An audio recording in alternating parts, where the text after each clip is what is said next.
Who Was Milton Hershey by James Buckley, Jr. An American candy store in 1900 looked very different than it does today. Candy was a special treat sold almost exclusively in candy stores. Customers didn't touch the merchandise, and it certainly wasn't available in wrappers and bars.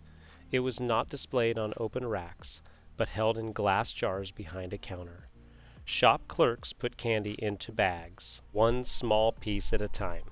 The many varieties of candy included butterscotch, toffee, caramel, molasses candy, taffy, and hard candy made from boiled syrup, sugar, in dozens of flavors and colors. Even though there was plenty to choose from, Milton Hershey knew the one thing that was missing: chocolate. He was a successful caramel maker from Pennsylvania, and although very few Americans had ever even tried it, he had tasted creamy milk chocolate in Europe. He thought it was better than any other candy, including his own caramels. Hershey put all his energy and time into bringing milk chocolate to America. After many years of experimenting, he succeeded beyond his wildest dreams. The Hershey chocolate bar changed the way Americans bought and enjoyed candy. It was affordable, portable, and individually wrapped. The bar was sold in drugstores and grocery stores, and best of all, made chocolate available to everyone.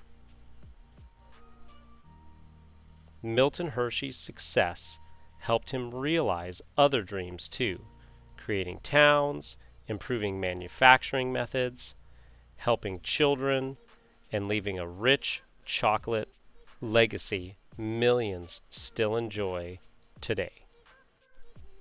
Chapter 1. Time to get to work. If you love chocolate, then you should celebrate every September 13th. On that day in 1857, Milton Snavely Hershey was born in a house in Hawkersville, Pennsylvania. It was a town in the lovely Lebanon Valley.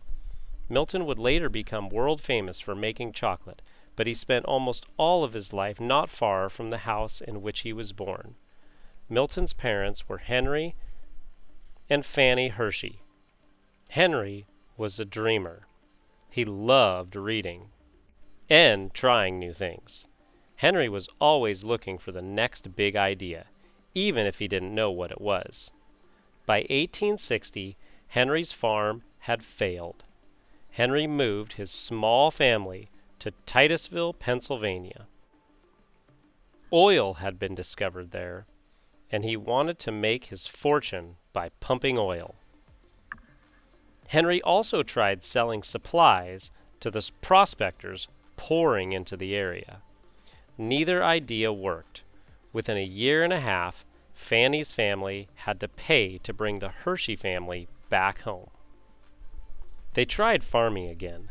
Milton loved it, feeding chickens and picking berries. To help out, he sometimes sold the berries to their neighbors. His family didn't have much money, so every bit helped.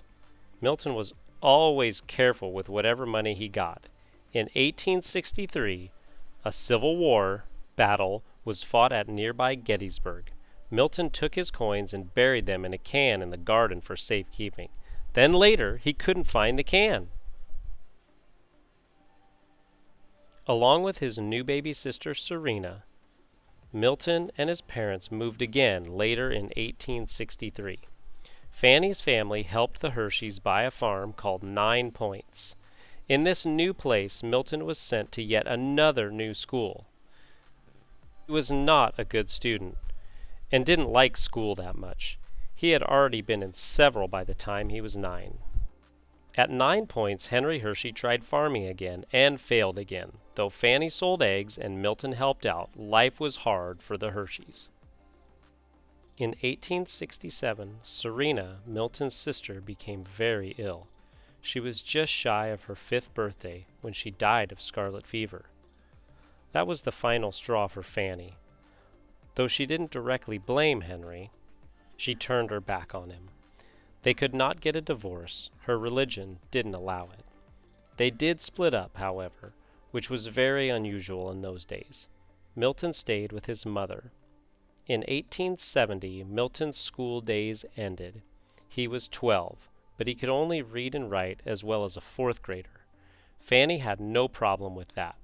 She said that it was time for Milton to get a real job.